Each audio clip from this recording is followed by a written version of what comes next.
Assalamu alaikum. Sunana Tanim Sanit. Ku biyo ni don ku ji yadda muka tattauna da mai sana'ar shayi da biredi. Assalamu alaikum. Alaikum salam. Ko da mu iya sanin sunan bawan Allah? Salisu Muhammad. Salisu Muhammad. Kai ne mai nan wajen shayi? Ni ne. To masha Allah. In ba ka damu ba za mu tattauna da kai domin mu ji yanayin rayuwar sana'arka. Tambaya ta farko shine Malam Salisu, da Allah ko zaka iya gaya wa mutane cewa yaushe ka fara sana'ar shayi da biredi? Zan iya kai 2011. 2011. Idan mun yi lissafi shekarar ina ga ya kai shekara 14 kenan. 14. Gaskiya ne, lallai an jima na gwagwarmaya. Amma ko zaka iya gaya wa mutane me ya jawo ra'ayinka ka fara wannan sana'ar shayi da biredi? Kasan ta rayuwa kaga wani na yin abu dole kai ma za ka yi sha'awar kai ma ka yi sakamakon da yi kokarin yadda kaga asirin shi ya rufe kai ma ka gana ka yaro. Gaskiya ne.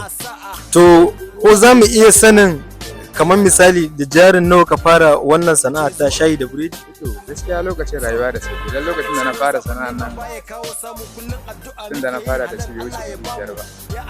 5,000. Da komai da komai. 5,000 nan na ko ni yanzu na zauna ai zan iya cin 5,000 a wajen shayi da biredi. Sai ma kuwa. Gaskiya ne. To amma wani irin nasarori da kuma kalubale ka samu daga lokacin da ka fara zuwa yanzu?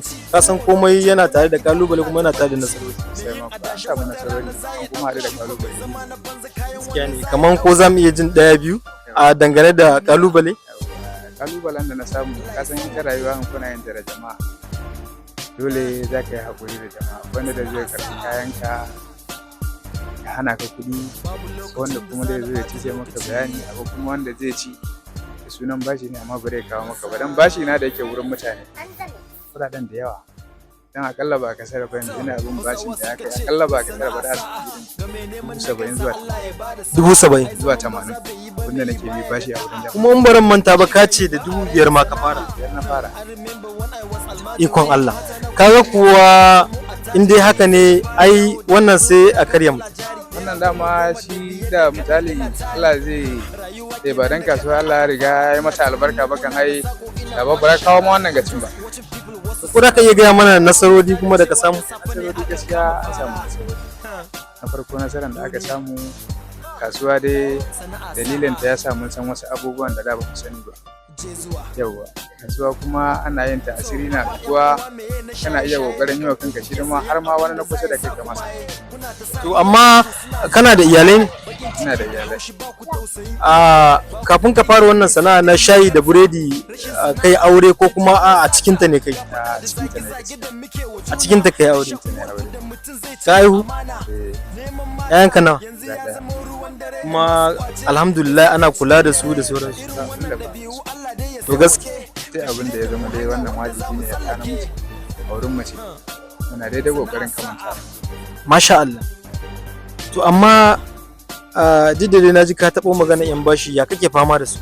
To ya da kai ta kasuwa dama an kana yanda dole dama ka yawo. In ka gagara hakuri kasuwan kuma ba za ta yi.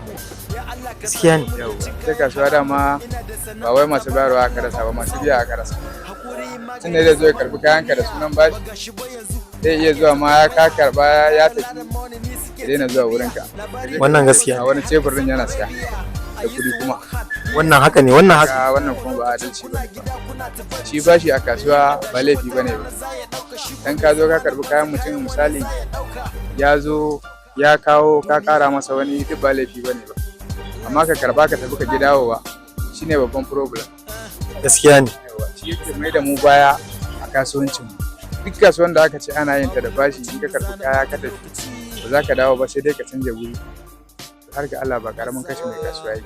Wannan gaskiya ne daga kusan karshe kamar misalin daga karfe nawa kake fitowa kuma zuwa karfe nawa kake tashi?